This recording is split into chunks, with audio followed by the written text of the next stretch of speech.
أريك قدس والله قدس تقلبيد يتبري تقلبيد إن إسرائيل هذا هاي والسكوت حسني تلسكوا هيستوى قدس تبريوي تذكر لا يقولون شرو عن صومالي بهين مسلمين عربة أو قضية قدس كتكتسوا مال عن أقيمين مركا محاضر تكتينا قدس يقول مركا قضية سمال عندك عمالي يقول قدس بقى دكتور ده وحوجه سو دقة إسرائيل باوقع داين عشوره أو شبطة قصد اللي فتقول أن يجعي مكا دوشة كتشوج حسب شاكون توردي بو حديد يصفارد بحليش تدبي الله تنصف عرضه وحكوية على ودم مسلمين تعرف تيليه عاصمة ميانمار دمان وسعون تركيا قطر مصر انت خليج كردان اسكو ضد واحد دولة مسلم شيء تردن تدبي الله تنصف عرضه بقى يا كفرا دي ضل حسوقية دي بتعال متهاوي شينها جوهري عشان يصد سلام قضية ده تكري علي هل ودنا مسلمين وحتى إنه يدقيستو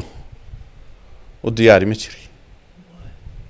يعني أقول صنبا قضية إن قضية عدالة هاي إن قضية لم متستبين حتى لا يدقيستن كريا كم بودش عن سهين أيوة الله مسلمين عن هاي تيدا واه راعينا سي عدالة نو قرنق قف مسلمين ولي كاريكس مشري تي في ساعة بدي تصال هرتي تصال نولوا اللي بعتوين ها qaar kalena soo socdaan oo system ETS la yiraahdo jiro ay xogtan ku wariyaan liquid weli aan hirgeli fiisa ka adag adoo lagu jaro macay fiisa iyo boarding passki isla raac diyaaradda in Europe ku jooga wuxuu kareeyaa inuu ka soo gareeyo adoo wax doonta sita passport-ka doonta sita meesha doonta way dawladda Soomaaliya oo kale tan iyo intii Soomaaliland aqoonsiga Israa'iil ka heshay dhaliilo kala duwan ayaa ka soo baxaya mararka qaarkood waxaan arkaynaa madaxweynihii oo leh Soomaaliya Somaliland xoog baan ku soo celinayo kale bal ka warniyada shalayna Somaliland kuma iman hadal iyo maaragtay wax fudud xabadii dagaal bay ku timi maantana xabadii dagaal baxad noo soo sida warkiisu isagu cadeeyay madaxweynaha inta yiri qaab dilmaasi u yiri warkii uu ku cadeeyay shalay sano sugeynay waan kugu soo socdaa way inagu diyaar ma unahay isagu wuxuu doonaa sameeyay laakiin inagu xaqeen diyaar ma unahay waxaan isleeyahay halkii heerka mariyo shacabka Soomaaliland bulshahan diyaar baynu laakiin markay noqoto qarannimada guud وين دفاع عمل لك ولا قال واي كم عارض كم حم عارض هذا أنت ببعض halkeed ku soo socotay doonaysa inaad xukunto hadii intan lagu kala tago kulantiga bond daawadayaal idilhaantiinba meel walba naga daawanaysaan ku soo dhawaada podcast iyo waraysi cusub oo aanu kula yeelanayna xarunta telefishinka caalamiga ee Shaahi TV wasiirkii hore ee wasaaradda isgaarsiinta iyo tiknoolajiyadda Somaliland kana mid ah mas'uuliyiinta xisbiga mucaaradka ee kulmiye Dr. Abdiweli Sheekh Abdullaahi Suufi oo aanu ka waraysanayno safarka madaxweynaha iyo arrimaha siyaasadda Somaliland ka taagan oo ugu horeeyaan safarka madaxweynaha Somaliland oo ku tagay wadanka Israa'iil Dr. Abdiweli ku soo dhaw markii hore Shaahi TV soo dhaw waan dhawahay Axmed Daahir adiga team kale TV gaba way waraysigeennani wuxuu si qoto dheer uga sheekayn doonaa arrimaha ictiraafka Somaliland wixii laga yiri caqabadaha iyo sidoo kale guulaha Somaliland u horseedi doono ugu horeyn bal booqashada madaxweynaha Somaliland iyo wafdiga uu hogaaminaya ku tageen wadanka Israa'iil ka waran bismillaahir rahmaanir rahiim salaadka sheegtay booqasho shan maalmood ah madaxweynaha Jamhuuriyadda Somaliland shalay uga bilaabmay dalka Israa'iil booqashadaasi waa markii koowaad ee madaxweynaha Jamhuuriyadda Somaliland lagu qaabilo isaga oo wata dhammaan waxa madaxweyne lagu soo dhaweeyo dhan ugu horeeya calanka protocolka maamuuska iyo munaasabadaha lagu soo dhaweynayo dhan waa markii koowaad way jiri jirtay in madaxweynayaashii hore ay wadamo badan jiri jireen laakiin protocol buuxo dhameystiran madaxweynimo shalay baa ugu horeysay waxaana keenay aqoonsigii Israa'iil ay aqoonsatay 26 December 2025 marka koowaad qiimuhu waa ka qiimaha labaad leeyahay waxa weeye xiriir diblomaasiyadeed oo buuxa ayuu maaragtay booqashadan inoo iba furaysaa wadageedo labada safaaradood labada dal way kala soo magacaabeen sida socotana kulay safaaradda madaxweynuhu furi doonaa muddo kadibna kulay safaaradda Israa'iil halkan oo laga furay waxay idin jirtaa Abraham Accord baa isna ku jira oo ilaa dhowr iyo toban dhinac la iska kaashanayo oo wadamo hore oo fara badan ay galeen inaguna qayb aynu ku noqon doono marka booqashadan waxay iyaduna uga furu tahay heshiis iskaashi dhinaca dhaqaalaha dhinaca infrastructure-ka dhinaca biyaha dhinaca ciidanka iyo amniga in la dhisaa Israel oo wadan horumaray marka iyada laftigeedu taa waxay u tahay iba fur bay u tahay si kale waxaan oran karnaa waa markii koowaad waxaynu 35 sano sugaynay oo iyadoo waxaynu aragnay wey marka way ka duwan tahay booqasho kasta madaxweyne ka horeeyay ilaa madaxweyne laftigiisa Cabdiraxmaan ku tagay wadamada kale ama Kenya ha noqoto ama Imaaraadka ha noqoto ama Ethiopia ama wadamada kale tagay tan shalay waxay hordhac u ahayd xiriir diblomaasiyadeed oo dhameystiran sidaa awgeed baad ka arkaysay in warbaahinta caalamka iyo si guud cid kastoo danaysa arrimaha geeska Afrika iyo arrimaha bariga dhexe ay falcelin weyn ay ka samaysay koleyda Israa'iilna waxay leedahay saameyn weyn oo dhinaca siyaasadda dhinaca diblomaasiyadda iyo dhinaca ciidanka intaba marka runtii Somaliland waxay u qaaday heer aad u sareysa markaad ka eegtid meelaha lagu falanqeynayo siyaasadda iyo diblomaasiyadda caalamka wana guul soo hogeeyay si guud Somaliland way Somaliland oo kale sidee bay uga faa'iideysan kartaa imika dareenka aqoonsiga Israa'iil ka heshay maadaama bugaga caalamka oo dhan ay maanta Somaliland wada qorayaan oo ka waramayaan dhowr dhinac bay uga faa'iideysan kartaa mid waa xiriirka tooska ee Israa'iil iyo Somaliland dhexmari doona waliba dhinacyada sida biyaha iyo beeraha caafimaadka waxbarashada waa dal kooban ilaa 10 milyan laakiin u eeg dhulkan degan oo kala oo dhul saxaro eega biyaha bay uga faa'iideysteen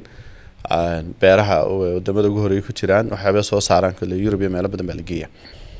waxa kale iyaduna aad u muhiim ah dhinaca technology-ga adduunka iyaga number 1 marka deegtid dhinaca dawladda iyo dhinaca ganacsiga aad iyo aad bay ugu horeeyaan mobilka aynu sidano in badan ka mid ah waxa lagu sameeyaa shirkadaha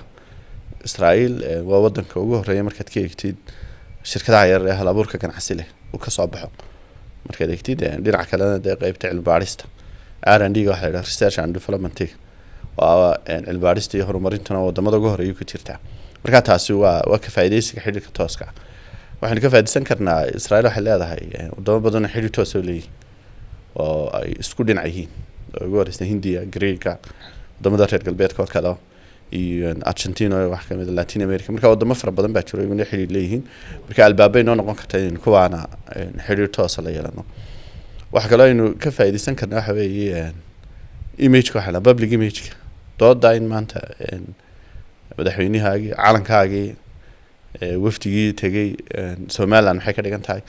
waxa soo dhan ay warbaahintu soo hadal qaadayso hore meeynaan helin fursad inta leeyahay caalamkan ku gaarsiin taaliftigeeda in ka faa'iideysan karnaa waxa kale iyaduna muhiim ah buqacadeen ku naal oo dagaalkii Iran ay watan xalay la heshiiyay hurmus oo la xidhay waxay keentay in caalamku ku baraarugo marin biyoodiyada iyo qiimaha ay leeyihiin marka baalmada biyo badda casoo ku naal laftigood iyaduna waxay leedahay qiimeyn xooga marka waxay noo taalaa bulshahaan inaynu iibino qof waliba afiyaad wax kale inuu ku iibiyo dawladahana waxa laga baahan yahay in ama xukuumadahan inay hagaajiyaan dhinaca isgaarsiinta iyo communication oo adduunka ay qadiyadeena u bandhigaan mar hore waxaan ku doodi jirnay siyaad baraa baahidin cadaadiska xasuuqin ugu dhacay maanta laakiin qadiyadeena taa way ka dhaaftay waa dal jira wax Soomaaliya hore loo dhin jiray ka baxay madax banaana maanta waa run hal aqoonsi Israa'iil helnay laakiin waa waday noo furantay albaabay badan garaacayni oo loo dhan jiray hal wadan oo jamciyadda qormaha ka dhaxaysa marun haydan qoonsan anaga ku xigeen oo adeergeed madaxweyne Xayraan Cigaal iyo inta badan ka hadli jireen daahir yaala kamid ah madaxweyne Shilaa kamid ah Musabixa kamid ah madaxweynayaashii Soomaaliland afarta madaxweyne in badan bay bulshada la wadaag jireen tii Cabdiraxmaan iyo fursad badan buu mehan 2 sano dalku wuxuu ahaa oo kala daadsanaa waxa kale oo ku soo agtay 19 markii Sovietku burburay marka caalamku inuu mu soo jeedin bariga intii dambe oo dhan albaab biro adkaayo layna hor dhigay ayaa tan inaga jabisay marka waa fursad weyn laakiin sidaynu u iibino ayaa mar walba taalo ugu muhiimsan waxay tahay inayna Muqdisho daba fadhiin masiirkeena Muqdisho waxaan isku haynaa ana masiirkayga loo madax banaaniyo yama yaanaadi daba fadhida cirka lama hadli karisid marka waa fursad weyn oo uga faa'iideysan karno marka waxa ugu muhiimsan oo arkayaa in uga faa'iideysan karna marka ka tagto shaqooyinka technical-ka yaal waa dhinaca bandhiga warbaahinta qadiyada laga doodo bulshada imkana social media wax badan inoo fududeeyay marka siyaasiyiinta aqoonyahanka warbaahintooda idinku aad ka mid tihiin dhibka ugu badan haysta waxa weeyaan Soomaali wax ku qorno la hadlayna dadkeenu maanta laakiin inaga dhowr iyo 30 sano isla hadlaynay aynu caalamka warkeena gaarsiino English ku hadalno Faransiis ku hadalno Shiina ku hadalno midna ogoleynba aynu qadiyadeena gaarsiino marka waxa weey waa fursad weyn oo taal inaynu ka faa'iideysano aad loogu baahan yahay way dad badan iyo hadalhayn badan waxa ka dhalisay caalamka iyo Soomaalida iyo Islaamkaba in Qudus oo kale madaxweynuhu safaaradeeni ka furayo wadaadadii oo kale aad uga hadlayo oo diimeeyay xagga aqoonsiga oo kale sidoo kale waxa jiray siyaasiyiin Soomaaliya ka tirsan ama Soomaaliland dhexdooda jooga iyo dad kale oo ka hadlaya bal ka warniyada arinta dadka hadlaya saddex qolo inuu kala qaybin karna dad reer Soomaaliland oo Soomaaliland la jecel kale dad Soomaaliland ka soo horjeedo cadow ah hadayna xataa wax walba sameeyno anigu marna aan cuntamay iyo dad kale oo dhexdhexaad oo inaga baxsano aan labada midna aan hayn dadka reer Soomaaliland iyagu la jecel badan dalka qabo iyagu wax laga yaabaa in arkayaan aragti tan ka duwan iyagu marka waa dadkeenu iyagu in la doodayn qolada inoo cadowga ugu horeeyaan in badan oo kamid ah reer Muqdisho dad badan oo Soomaaliyan iyagu dhib bayn oo arkay dayaxa ka furna ma safaaradeen ama cadeedigeyno iyagu aan dhib ka lahayn waxa dhib ka laakiin waxa jira qolooyin gaar ah oo si gaar ah iyagu cadaawad Soomaaliga kuwa waxa ay sameeyeen marka qancin ma leh dad kale ayaguna jiro aan Soomaali bahayn muslimiin Carab oo qadiyada Qudus ka tagto Soomaaliland aan u qiimeeyay marka maxaad u tagteena Qudus iyagu marka qadiyada Soomaaliland ka male iyagu Qudus waa arrinka Qudus waa laba waa Qudus galbeed iyo Tabari galbeed in Israa'iil leedahay oo la isku raacsan yahay talisku haysta waa Qudus Tabari weey Qudus Tabari arrinteeduna wuxuu dhacay 1967 markii Israa'iil ka qabsatay Urdun oo boqortooyada Haashimiga Urdun baa bariga hore maamuli jirtay markaad eegtid 1967 ugu yaraan 19 dal oo muslimiin ayaa xiriir la yeelatay Israa'iil ugu dambeysay Kosovo 2021 safaaradkiisa Masar baa kamid ah oo wadamada Carabta Urdun baa ku xigtay Imaaraadka Bahrain iyo Morocco jirtay wadamo badan oo muslimiin ah jiro ciida ka badan wadamadii la isku oran jiray Itixaad Soviyeedka wixii ka haray Tajikistan Uzbekistan Kyrgyzstan Turkmenistan wadam ilaa 7 dawladood oo muslimiin ah ayaguna tagay Azerbaijan baa ku jirta oo xiriir ugu weyn ay wada leeyihiin marka arrinka Qudus hore u jiray ilaa 1967 ilaa maanta uu jiray wax cusub ma intaana wadamada Carabta iyo muslimiintu xiriir way la lahaayeen Israa'iil marka wadamadaas bay Soomaaliland la mid tahay wax cusub oo yimid ma jiro arrinka una Qudus maxaa looga furay safaaradda waxay nooga horeysay Kosovo sideena aqoonsi raadinayso inkastoo inaga tiro badan tahay wali laakiin may helin kursigii jamciyadda qurumaha ka dhaxaysa jamciyadda guud hay'adda qaramada midoobay wali may fadhiisan boqol iyo xogaa bay haysaa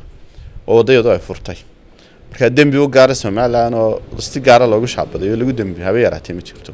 arrinka Qudusna uu socotaa doodooda oo waxa ugu horeeya dadka Falastiiniinta waxa jiray oo reer Soomaaliland ogaadaan tahay wada hadalladii oo bilaabay Yaasir Carafaad 1993 ilaa 2001 bay soo gaadhay wuxuu dhintay isagoo 2003 buu dhintay inkastoo dhibashadiisa dood badan ka taagan tahay reer Falastiin waxay kala hadlayeen Israa'iil isku xigdaan arrinka Qudus bay wada hadal baa ka furnaa oo warkii u dambeysay Ra'iisul Wasaare Axmed Quraaci oo kale wax laga hadlayay magaalada Qudus oo ku dhow Qudus baa Ra'iisul Wasaare hore Israa'iil u bandhigay marka arrin wada hadal ka furan oo qoladii u dhalatay ay wada hadal ka fureen oo Israa'iil wada hadal ka kala galeen oo ilaa maanta Maxamuud Cabbaas oo madaxweynaha Falastiini وللي هاي حديد يوض الشقين ومدحويني فلسطين يعني فلسطين لبوا قيبتنا وقيبتها دانتك البيض قيبتنا وقيبت غزة لكن شرعية عدة حيسة وحوي فتح أو محمد عباس هي قدوميه هذا أهنا مدحوينها فلسطين رئيس رساليين وزيري ليهين وحليهين عيدا بوليسي ليهين وزارة المالية بيلين كاستم العقد قاعد ليهين دكد دوحة وقصة دقة إسرائيل باوقع داين عشوره أو شبطة غزة لفتي قد أنا يجاي مكا دوشة كتشوق مركا ريا فلسطين بقى قدس بقى قال إن أي وضح الله وارن ريا فلسطين محليين دي أنا قاعد قدس ويجاي سؤال دي ده بدن هراجي لكن واحد كان لي حاجة سياسة ده هل كان قدس ريا فلسطين هاي وضح الله سكسو على المركز تحكم بالدوت وضح الله يقدم بيه لبدي كوني كودين هاي قدس تبري عاصمة ده نقط يومي مقالة بديس ليرة كل دوبان السنين ليش كمري واي لكن أنا حدمي ودي هذا وضح الله دي أيه تهارت ما هارين ده بيالكو قانون ميل قاري يا لما هالسياسة دي مركب قطو دبلوماسية ده قدم كل بعد كل شيء راح بيه قدام بدن واحد شيء ردت كمسلمين تا لواحد يا هدي مسلم بالله حكى بيدا ميانمار من كلا بعيش كهر حرق حوتي لها دتك روهينجا laga soo saaray Myanmar 1 milyan oo qof ah degan xerada qaxootiga dab qabsaday maalin weer bay ku qaadeen meelaha deganayeen inta reedaha hadal dunya laga soo saaro xasan shaqinta arday buu xiriid iyo safaarad buu xalayesh 27 safaaradood waxa ku yaalayeen wadamada muslimiinta carabta ay leeyihiin caasimadda Myanmar dhammaan u socon Turkiga Qatar Masar inta khaliijka oo dhan isku wada waxa dawlad muslim sheegato oo dhan 27 safaaradood baa ayaa ka furan dad la xasuuqayo dibitaal taawi shiinaha ugu horeey yugur ama waxay dhaadaan Turkistan tabari Turkistan sharqiya malaayiin qof ay intaas milyan qof baa lahay rabadaanta looma ogoleynay inay Soomaan waxa lagu qasbaa inay iyo ma jiro qof waxa leeyahay xiriir baa leeyahay marka waxaad arkaysaa inay tahay wax selective magaalada qudusna inuu sheegno dadkii lahaaba iyaga laftigooda qayb ahaan kale dood marka taasi waa wax xumeyn way qadiyada Soomaaliland markay noqoto marka dib haddaan ugu noqdo dadkeena reer Soomaaliland iyagoo in la doodayna kacadowgeenu iska celinna qolada saddexaadna xujadeedu sheegina marka sidii safaaradood ba ku yaal Kosovo waxa nooga horeeyay dad muslimiin u badan yihiin 2021 ba fureen si cad bay ugu dhawaaqeen way jireen Turkiga wadamo kooban oo cambaariyay laakiin sida Soomaaliland nimanka loogu soo fariistay jaamacadda Carabta iyo ururka Islaamka iyo waxa sheegtaa ay u soo fariisteen barnaamijka su'aasha xasuudinaysa maxay Soomaaliland la gaartay meelaha kale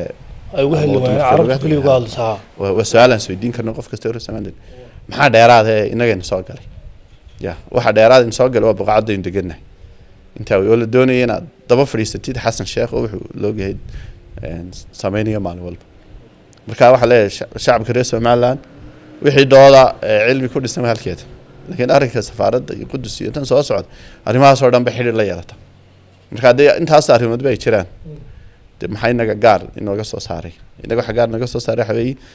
inay laashana danteenu xilka dibnaasiga way dad badan baa jira oo iyagoo aan siyaasadda aqoon ama baran ama jaamacad u gelin ama cilmi aan siyaasadeed lahayn ba ama diblomaasiyad oo kale ba ka hadlo oo siyaabo kala duwan waliba uga hadlo ictiraafka Soomaaliland iyagoo tusaale ahaan ama diinaya ama waxyaabo kale u eegaya dadkaas oo kale maxaa soo jeedin lahayd horta xiriirada caalamiga imika taagan iyo qaabka nidaamka adduunka u dhisan yahay wax boqolkiiba boqol diinta ku fadhiya ma jira beeraha diinta islaamkana cid naga taqaan beeraha ma jirto dood hore jirtay 1999 markii Ciraaq ay weerartay Kuwait wadamadii jaarka lahayd Sacuudi ugu horeeyay awood military Ciraaq ama Saddam Hussein isaga celiyaan ma lahayn marka waxay boqortooyada Sacuudiga iyo wadamadii kale maceen bideen in wadamada reer galbeedka ugu horeeyo Mareykanku inay kaashadaan fardood berigaas ay qaatay qof gaala ama kaafira ama waddan kaafira ma loo adeegsan karaa waddan muslima dood sharciyo taalo marka cidda weerarka qaatayna waxay ahayd ciraaq oo Saddam Hussein waxa laga xoreynaa waa dawlad muslim oo yar oo la keedela awoodahay marka doodda waxay ahayd waddan muslima saad u xoreyso waddan muslima walaalkii u qabsaday ma soo adeegsan kartaa dad gaala way dhacdo 9-shanadii bay Sheekh Ibn Baaz oo goynaa beriga wuxuu fatwada sheegay la adeegsan karay badan bay keentay laakiin waxay ahayd beriga doodda taal inaga keeskeena maanta taaso la mid yahay Soomaaliland markay taaganahay qolada Sacuudiga beriga joogta maxaa u dana ahayd waddanka Sacuudiga hadii Saddam Hussein laga xoreyn waayo Kuwait beri buu weerar ku soo qaadayaa Sacuudiga hadii marka la waabin waayo laga xoreyn waayo hadduu saa ku qaato Kuwait beri toole wadamadii kale oo dhan buu Bahrain oo yar Sacuudiga oo bariga inta kale danta markaa maxay beriga ku jirtay Sacuudiga in wixii la helayo la adeegsado Saddam Hussein laga saaro ana Soomaaliland maanta jooga yaa ogolinaya aqoonsato 35 sano qadiyadayda tikiriyaalay hal wadan oo muslina waxa inuu dhageysto u diyaari ma jiri yaanu aqoonsan ba qadiyada inay qadiyada cadaalad tahay in qadiyad la mutaystaba in xataa la dhageysan kariya karqa Muqdishaan saynayo laba muslimiin aan nahay tayda wax raacina si cadaalad nagu garnaq qof muslim wali ka dhageysan ma jira way dawladda Turkiga jiray in khiyaamay qayb buka ya Soomaaliland mu khiyaamay Soomaaliland in khiyaamay waa muslimiinada sheegay inta kale iska wada sidoo khiyaamay markaa Soomaaliland wada hadalladii aynu 2012 bilownay ilaa ay soconay taahawada ku maqan tahay waxyaabay kale la isku ogaayay la doonayay in laga wada hadlo dhan meesha laga saaray mashaariicdii ahayd in la wada ahay oo Soomaaliland ay keentay aqoon darro xagga diblomaasiyadda iyo siyaasadda caalamiga oo niyad wanaagsan laakiin deemayna noqon inuu qasabtay ama la inaga dhaadhicinayno u saxeexnay inay ka baxaan ku meel gaarkay dawlad rasmi ah oo ka maanta hubka inoo saadexinay fiisaa keen marka hal wadan oo kaliya Turkiga hay isaguna khiyaamina dhaxgali ururka jaamacadda carabka ururka wadamada islaamka ururka nooca doonta sheeg muslim wali qadiyadaada dhageystay ku jira ma jira muslimada kuma baxayo laakiin haddana dantayda ani halkay ku jirta cidii ogol maantana wuxuu ka wada hadlayaa cidii ogol inaan dawladnimo ahay ee aqoonsataan daan la bilaabayo wata way dantay waa qofka diimeynaya waxaan fahansanayn sida bulshada noo sheegay kala jiro dadku aanay aad fahansanayn qiimaha aqoonsigu yahay maxaa aqoonsigu yahay muxuu qiimo leeyahay inta la aqoonsada wuxuu qiimo leeyahay kow baasaboorkaagu inuu meel baad ku tegi shahaadada jaamacadda dalku yaala in ay adduunka kale aan la macaamili karto sax maanta inka jaamacadda Hargeysa jaarkeena ka baxay hadduu doono inuu master meel kale baxo وين إن شاء الله ترى العقل تحيو لو سو شعب بدي سلا أقبل عافمات كلا قاعدنا يا أنت ليبك بدي نجحت في ساهن دي اللي تجي بس أبغى سمعنا الجوسة سارة العقل يراد على قاعدة وحلا مرة كن يبقى قل لي واحد على مرة آيرو أنت ما أنت بحكرتينات وحكلا بس كداف قناع سجين كذا وينودن وحكوا بحان ليس أنا كهلا مقتشو حاسود دقي يودن مقتشي والمريم على مكاني كرتيد أنا هلقا صامر مقتش صامري واه تأي في ساعة بدي أتصل هرتي اتصال ولا واحد اللي بعتوين ها قار كلامه صوص على إنه السيستم ETS لا يبتشرو أي حكتم كوريان ليكيد ولي أنا هرجلي واه إيه في ساعة كذاك هذا بالله جو شروا معي في سيو بورين باسكي إسلا رعد يارد واه من يوروب شو جاوا حكري إنه كاكس كريو هذا واحد دون تست بس أبورك دون تست مش هدون تكين لكن تايم كيف يسوق رميان هنا عداود وينو شعب الصومال لنا الصومالي وقست وميت كميدا أودها أي مقدشوا ألكسن كرتاق قنصلانته وهل تصالويه وحصلوا عتا عيدك مركب عن قبتين تلقى قاعد taangiyada iyo daroontu maalinta David ku adeegsaday waliha mucaaradka Xasan Cali Khayri iyo Sheekh Shariif daroontii ay Turku soo siiyeen iyo adeegsaday marka waxa la hadlay inay qob cusub kale oo Kenya Turkiga soo socdo way nagu soo maqantay ciidan ba ma baahna ayada hawada diyaarad dagaal loo galo ciidaba soo degay badana uu diro maraakibaha marka hawada iyo badda dil laga xidho maxaa ku saaray dawladda gacanta taagtay dibto tiraada xasan oo koosnay taasa marka aqoonsigu wax ma aha ciyaar iyo fudud oo ama dadka qaar baa ilaa hadii la ka aqoonsado maxaad u baahantay waa ruuy ilaahay inuu tusmana ma doon laakiin bini aadam nolol saad nolosha tiin gaari karin oo ana qotan soo socotay waxa jirtay certificate la ilaa ECTN oo haydin aan container la soo rarin ilaa inta alaabta iyo waxa ku jira loo diro Muqdisho loo diro iyagu soo gaadaan container ka marka kuma soo qaadayo marka wali awoodooda aan isku xidhmine way noo soo socota 2 sano 3 sano kadib ay badacada soo degisaado gaariga la soo degisa laga yaabaa ilaa lama soo saari kariyo ciidan buu ma baahnayn ka xasan shaqin halkan ku keena inuu inta adeegsaday marka toolka oo adduunka la dhex maray ayuu adeegsanay waa mid kamid ah waxyaabaha aqoonsiga uu keensanay marka ninka ile taaso EFC baan arkay berito la halku keenay wasaashan hodhigay kala maxabada la akhaysta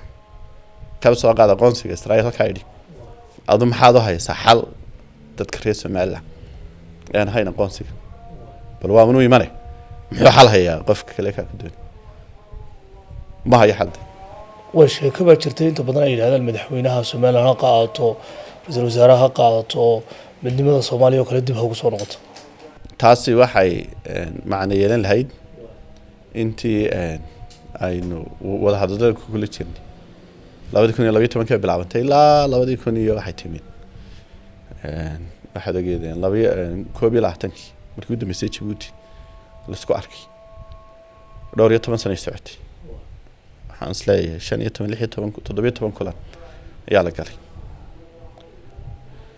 taasi waa waxa kama jiraan afka baarkiisa bay madaxweynaha qaata caasimada qaata madaxweynaha weligeed ma dhacday madaxweynaha reer Soomaaliland oo Soomaaliya ka tali waxay raan cigaal baa dirqa ku noqday ra'iisul wasaare dib dib ma daaray okay iminka madaxweynaha ra'iisul wasaare ku xigeenkii baarlamaanka waxa yaro la yiraahdo aqalka sare ee Cabdi Xaashi jooga baarlamaanku waa 257 xubnood imsan kale dibadda diyaar ahaan lahayd say doontaa taasi ma bad halmaan horta halka u dhaaf doodaasi mar hore oo lichitay taa u dhaaf marka waxa weeye wax ka yar aqoonsi buuxa oo aynu maanta aynu aqbali kareynaa ama Soomaaliland dhigaysa marka dad kale warbarwaayay aqoonsiga waxaan ahayn ma xad haysaayeen ma haysa dal muslim oo ka aqoonsanay ما هذا يسوي يعني قسم بدل يقول بين ترى فلسطين لو أقول هي ما شرته إنه هي معمول هاستجا ما بيقولين لكن ده ضاد هان ما شرته سوما ده أنا كم حيد أنا مرك وي إن دولة الصومالية وكلا تاني أنتي Soomaaliland أقوس إسرائيل كهالشيء إن دليلك الدول أياك صوب حياة مرك قارك حركة إن مدحوني ولا Soomaaliland حقوق بنكسو علنا يوكل والكور هذا ورئيسكii Sudan ayuu sheegay waana muuqataa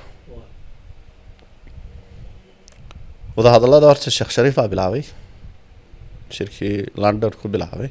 markii dambana Xasan baa yimid ninka majaaraabayay meesha ka saaray inay sawir intaana wuxuu waday ilaa intay awoodeysanayso dawladnimadoodu inaynu ku jirno meeraysiga tadabtina waa inay berito la ciidan ay soo wadaan waana tiifiqiyay ayri Sacuudiga duqee marar badan ayri gacan bir wax laga qabanay marka wax ka yar inta uu sheegay waliba uu sheegay wuxuu 5 sano wada hadal socday wax wada hadal oo ina galeen ma jirin shalayna Soomaaliland kuma iman hadal iyo maaragtay wax fudud xabaday dagaal bay ku timid maantana xabadii dagaal ba xasin noo soo sida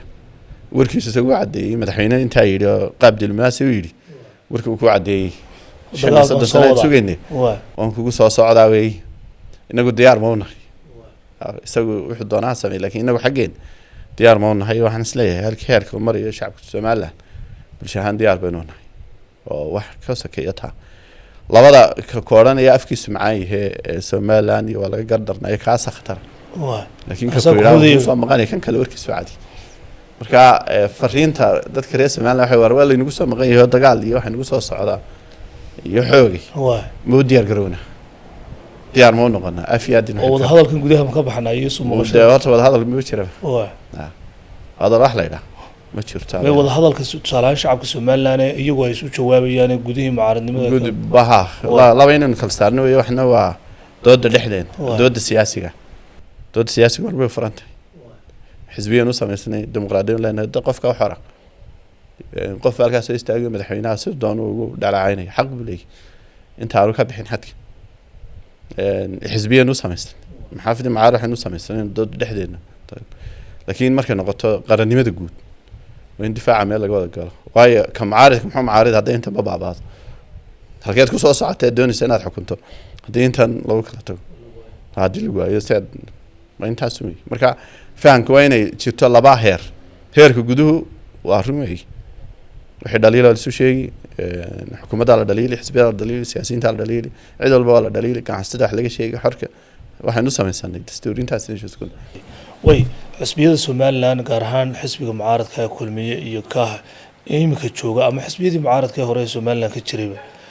waxa lagu amaanaa in maalinta ay qarannimadan ay meel adag iska istaagaan maalinta kalena ay door muuqato qaataan oo mucaaradnimo ah ilaa intee bay Soomaaliland sidaa wanaagsan ku sii jiri kartaa horta waxay ku tusaysaa waa aragtiga siyaasiga weey arrinka aqoonsigu siyaasi kasta oo reer Soomaaliland dhashay waa ujeedada ama yoolka oo mar walba xagga siyaasadda uu ku socdo weey salaam marka waddanka la aqoonsado dhaqaalo kor kaco bulshadaadu ay korto adoo siyaasi waxa fudaanaya inaad xukunto laakiin markuu noqdo wax gobol u eego Muqdisho hoos taga oo EFC lagu dhibo oo dhaqaalihii adduunka ka helistay Muqdisho soo maro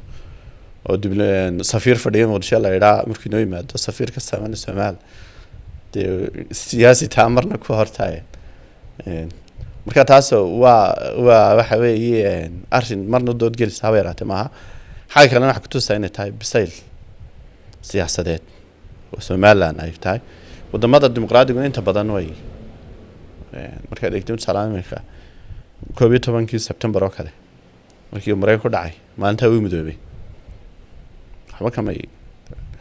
wadamada kale oo tusaalahan markii wax dhacaan Falkland oo kale berigi UK door statekii markii market chart joogtay maxaafid mucaarad baa loo galay marka waa caadooyinka ay leedahay xeelada dimuqraadigu waana se wax maanta yaal dadka qaar baa ka oranaya maxaad taageeraysaa dee waxaan taageeraya wax keenay isagu ma laha madaxweynuhu laakiin dadka kale aqoonsiga inagoo dhan baa wadalay dad baa markaa oranaya tusaalahan maxaad adigu xisbi mucaarad u taageeraysaa aqoonsiga anoo xisbi mucaarad marka aqoonsi yimaado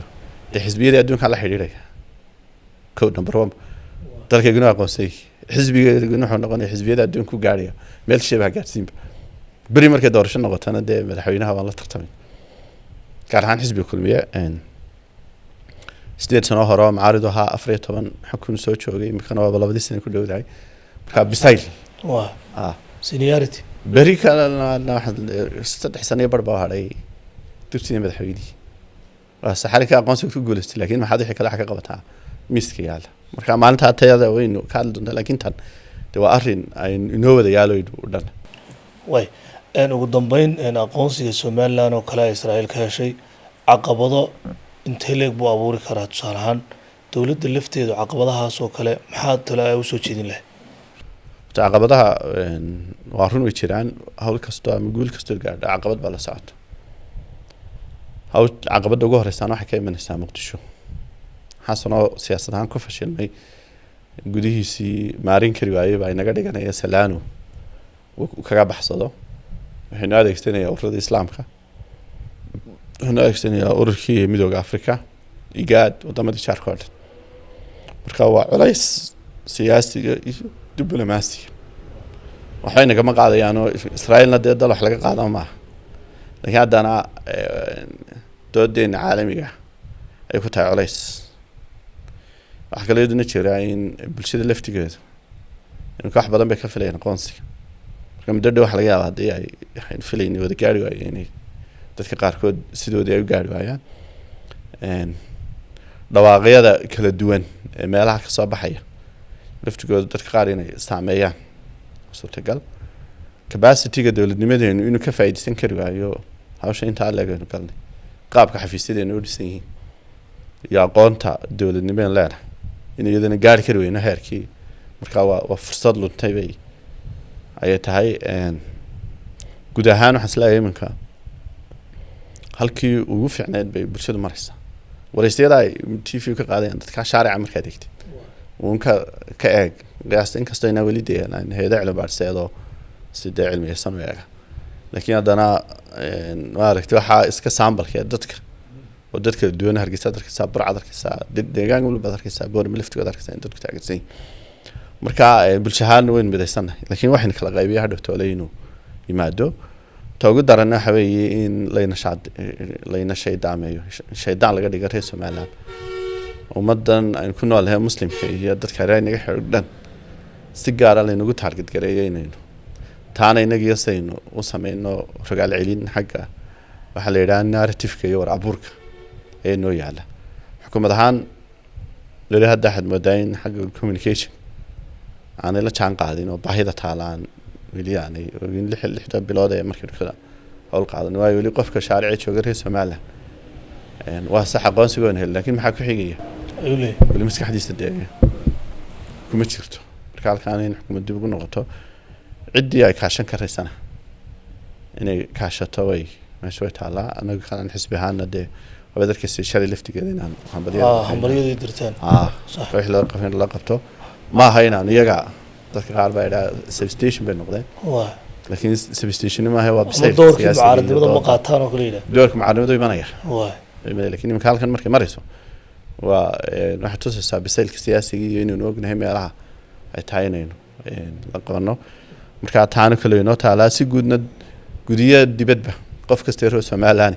waxa saaran mas'uuliyad shakhsiya mas'uuliyad isaga saaran inuu qaato doorkiisa difaac